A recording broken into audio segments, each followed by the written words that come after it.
In 1945, after Japan's surrender, thousands of Japanese civilians, including women and children, who had been captured or surrendered in the Philippines and other parts of Southeast Asia, were transferred to processing camps run by American forces. Many of these women had spent months or even years in extremely precarious conditions, surviving on minimal rations of rice, canned vegetables, and occasionally low-quality meat. September morning light filtered through the canvas roof of the mess tent at the processing camp outside Manila. 200 Japanese women stood in uneven lines, their bodies thin beneath worn clothing, their faces etched with exhaustion and something deeper, a wariness that came from months of hunger and years of propaganda warnings. Before them stretched tables laden with food, more food than most had seen in a year. The smell hit them first, bacon frying, rich and fatty, sending up curls of smoke that carried the scent of abundance across the compound. Keiko pressed her hand against her stomach, feeling the hollow beneath her ribs. At 28, she had been a military nurse, trained in Osaka, deployed to field hospitals in Leyte, where she had watched men die from wounds, disease, and starvation. She had lost 40 pounds since spring.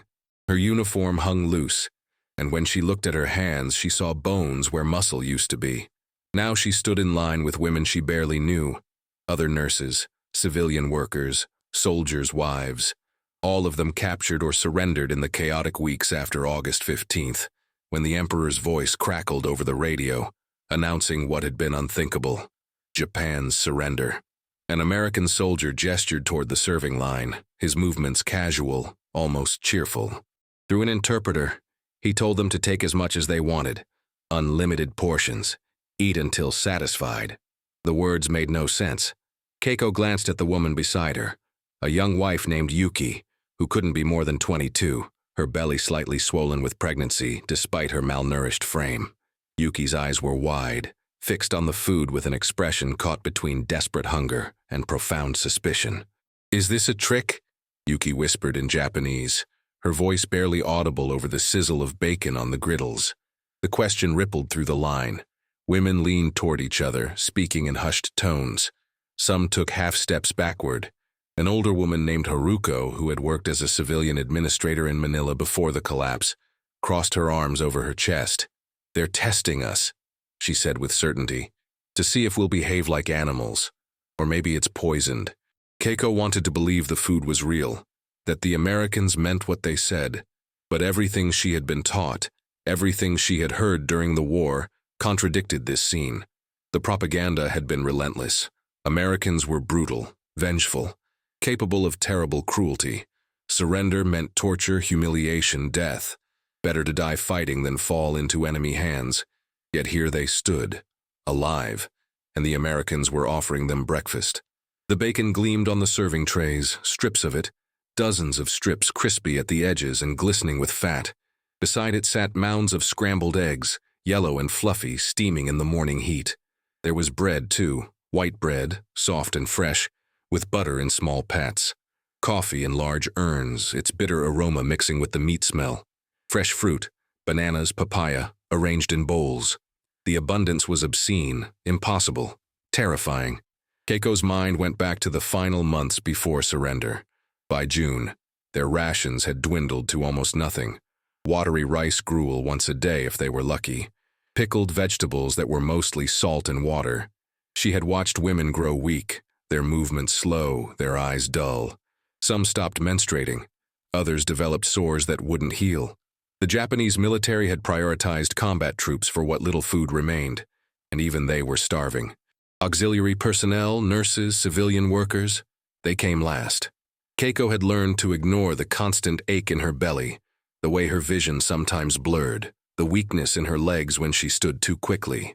And now this: bacon and eggs, protein and fat, the very things their bodies had been deprived of for so long. The sensory overload was almost painful.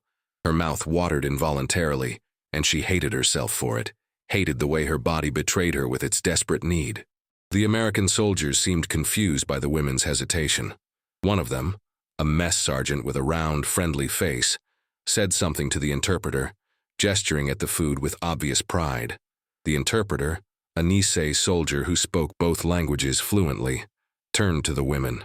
"The sergeant wants you to know this is standard breakfast," he said in Japanese. "American soldiers eat this every day. It's good food, safe food. Please eat. Standard breakfast. Every day." The words were as incomprehensible as the abundance itself. Keiko tried to imagine a world where bacon and eggs were routine, where no one counted calories or hoarded scraps, where food was so plentiful that soldiers ate like this as a matter of course. It seemed like a fantasy, a cruel joke. But the Americans were eating too. Keiko watched as soldiers filled their own trays, sat at nearby tables, and ate the same food. They laughed and talked, casual and relaxed. If it was poisoned, they were poisoning themselves. If it was a trick, they were part of it. Unless, and here Keiko's mind twisted with paranoia, unless they had been given different food. Food that looked the same but wasn't. How could she know? How could any of them know? Yuki took a small step forward, then stopped. Her hand moved to her belly, that protective gesture Keiko had seen in pregnant women throughout the war. "I have to eat," Yuki whispered, more to herself than anyone else.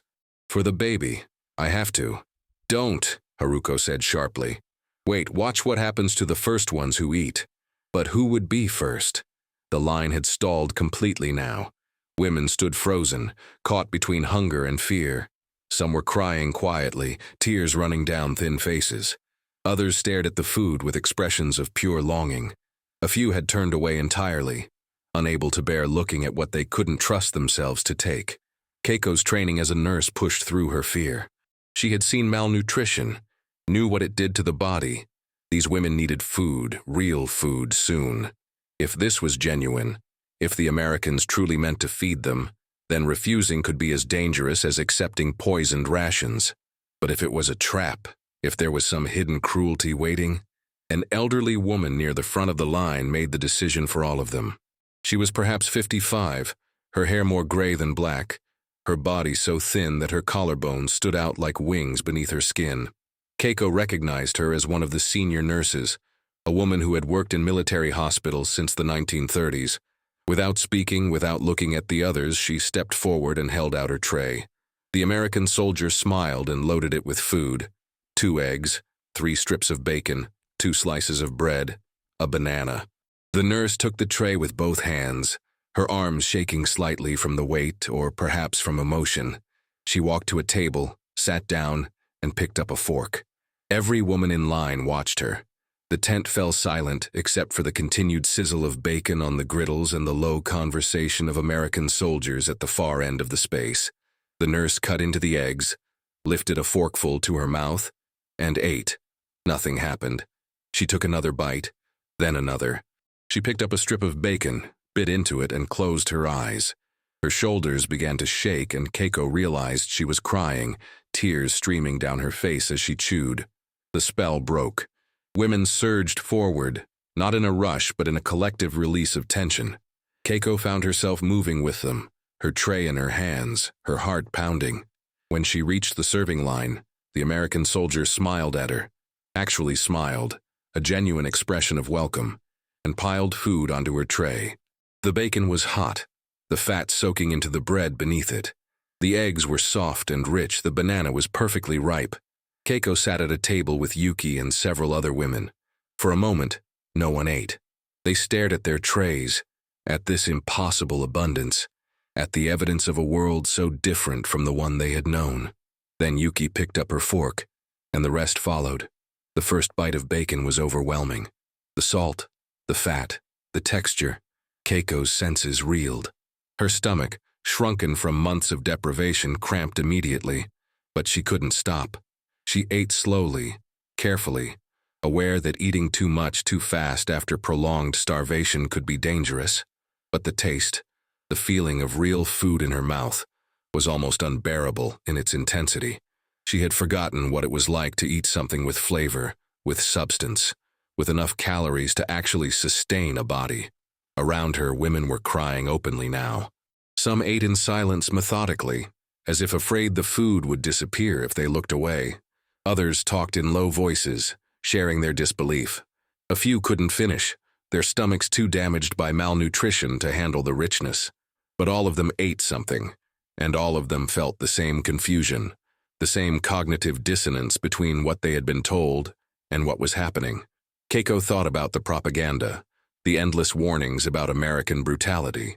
She thought about the stories she had heard, some true, some exaggerated, some entirely fabricated, about what happened to prisoners. She thought about the cultural conditioning that had shaped her entire life, the emphasis on endurance, on suffering without complaint, on death before dishonor. Surrender had been presented as the ultimate shame, something to be avoided at any cost. Yet here she sat, eating bacon and eggs, served by smiling American soldiers who seemed genuinely concerned about her well-being. The disconnect was profound, almost physically painful. Everything she had believed, everything she had been taught, was being challenged by this simple act of feeding. The historical context of this moment stretched back years, to decisions made in Tokyo and Washington, to military strategies and cultural differences that had shaped the entire war. Japan had not ratified the 1929 Geneva Convention, and Japanese treatment of Allied prisoners had been notoriously harsh. American and Filipino POWs in Japanese camps had suffered terribly. Inadequate food, brutal working conditions, disease, and abuse. The Bataan Death March, the hell ships, the labor camps, these were not propaganda, but documented reality. Tens of thousands had died in Japanese custody. The Americans, by contrast, had been bound by the Geneva Convention standards they had ratified. While treatment of POWs varied and was not always perfect, the official policy was clear. Prisoners were to be fed adequately, housed humanely, and treated with basic dignity. For American forces, this wasn't just policy, but a reflection of their logistical superiority. The United States had an abundance of food, a supply chain that stretched across the Pacific, and the resources to feed not only their own troops, but prisoners as well. For the Japanese military, food scarcity had been a critical problem since early in the war. As American submarines cut supply lines and Allied forces pushed Japanese forces back across the Pacific, rations for Japanese troops deteriorated steadily. By 1945, soldiers in isolated garrisons were starving. Auxiliary personnel and civilians fared even worse. The Japanese military culture emphasized endurance and sacrifice, and suffering was seen as a virtue, a test of character. Complaints about food were considered weakness. This cultural difference extended to breakfast itself. A traditional Japanese breakfast consisted of rice, miso soup, pickled vegetables, and perhaps a small piece of fish. It was light, simple, focused on sustenance rather than abundance. The American breakfast, bacon, eggs, bread, butter, coffee, was heavy with protein and fat, designed to fuel soldiers for physically demanding work. To Japanese women who had been raised on rice and vegetables, who had spent months eating almost nothing, the American breakfast was not just abundant but alien, a symbol of a completely different way of life. Keiko finished her eggs and sat back, her stomach full for the first time in months. The sensation was strange, almost uncomfortable. She felt heavy, sluggish, but also more alert than she had been in weeks. Her body was already responding to the nutrition, to the calories and protein it had been desperately lacking. Yuki had eaten about half her portion before stopping, one hand still protectively on her belly. "I can't believe it's real," she said quietly. "I keep thinking I'll wake up and it will have been a dream." "It's real," Keiko said, though she was still processing the reality herself. "They're actually feeding us." Haruko, who had been one of the last to eat, sat across from them with her arms still crossed, her expression troubled. "But why?" she asked. "Why would they do this? We're the enemy. We're prisoners." It was a question without an easy answer. The Americans were feeding them because their military regulations required it, because they had the resources to do so, because their cultural values emphasized humane treatment, even of enemies. But to women who had been taught that surrender meant death, who had been conditioned to expect cruelty, these reasons seemed insufficient. There had to be a catch, a hidden motive, something that would make sense of this unexpected kindness. Over the following days, the pattern continued. 3 meals a day, regular and substantial. Not always bacon and eggs. Sometimes it was other foods, other combinations, but always more than adequate, always meeting or exceeding the nutritional standards outlined in the Geneva Convention. The women's bodies began to respond. Color returned to faces. Energy levels increased. The constant gnawing hunger that had been their companion for months finally eased. But the psychological adjustment was slower. Trust did not come easily to women who had been taught to fear their captors, who had seen the worst of war, who carried trauma that would take years to process. Some remained suspicious, eating only what they saw Americans eat first. Others struggled with guilt, feeling that they didn't deserve this food, that accepting it was a betrayal of something, their country, their culture, their identity. Keiko found herself thinking about the men she had treated in the field hospitals, the soldiers who had died from wounds and disease and starvation. She thought about the civilians she had seen in Manila, Filipino families caught in the crossfire, suffering under Japanese occupation. She thought about the complexity of war, the way it created victims on all sides, the way suffering was distributed without regard for justice or fairness.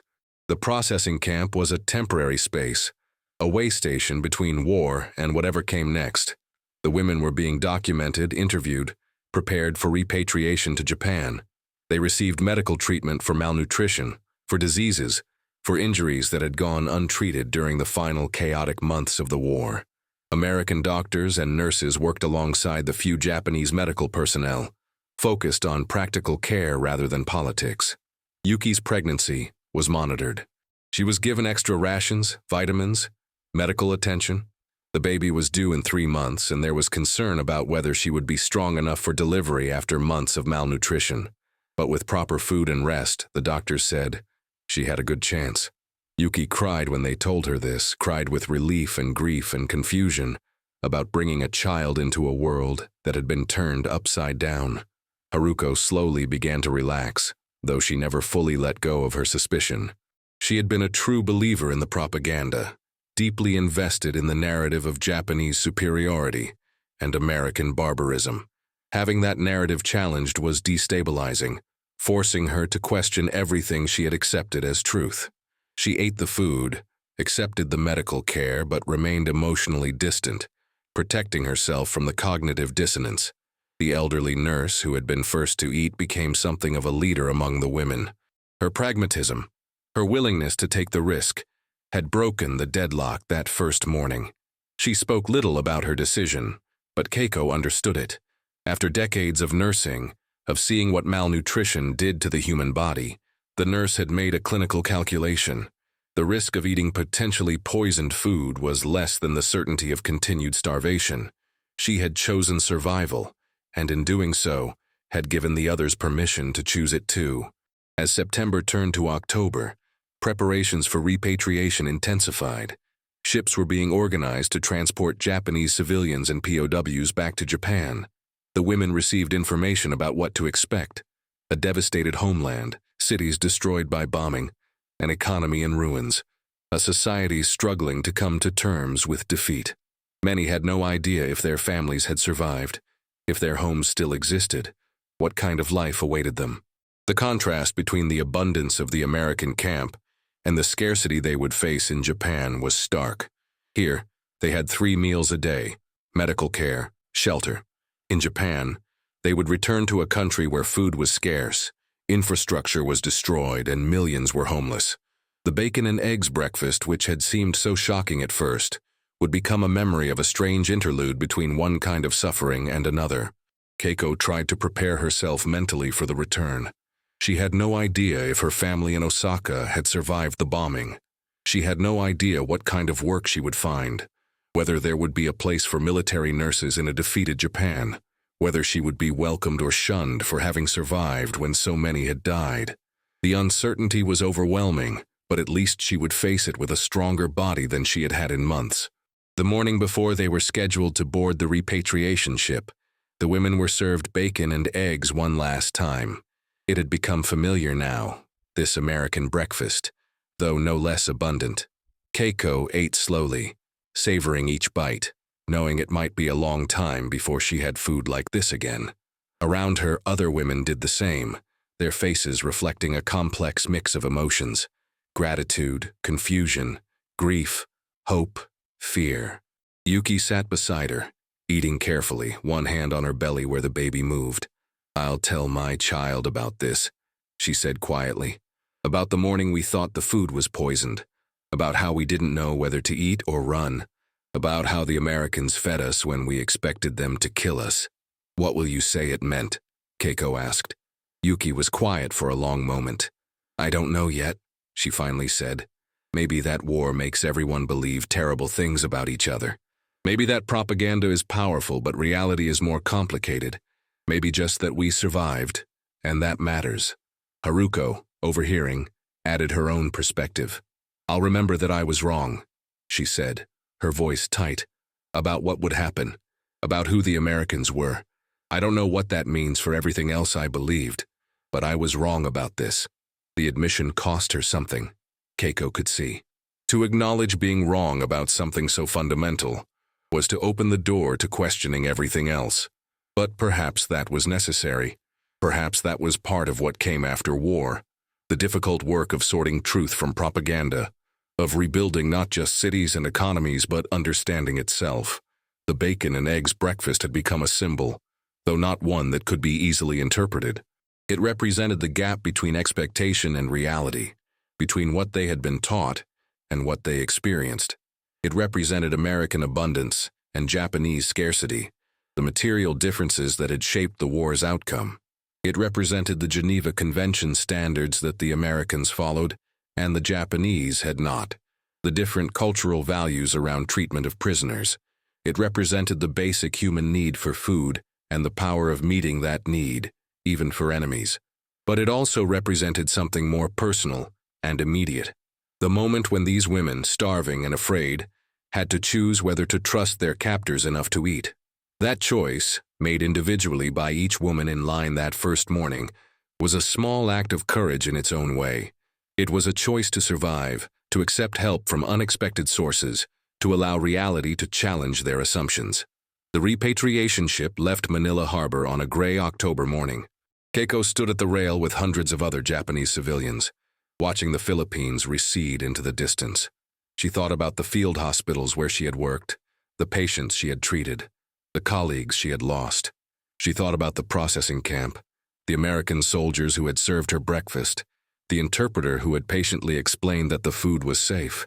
She thought about the bacon and eggs, that first shocking bite, the way her body had responded to real nutrition after months of deprivation. The ship was crowded, the conditions basic but adequate. They were given rations for the journey, not bacon and eggs, but rice and vegetables. Familiar foods that would be easier on stomachs still adjusting to regular meals.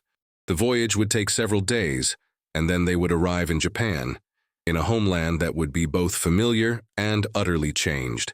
Yuki stood beside Keiko at the rail, her pregnancy now visible even through her loose clothing. I'm afraid, she said simply. So am I, Keiko admitted. They stood in silence, watching the water, each lost in their own thoughts about what awaited them. The war was over, but its consequences would shape the rest of their lives.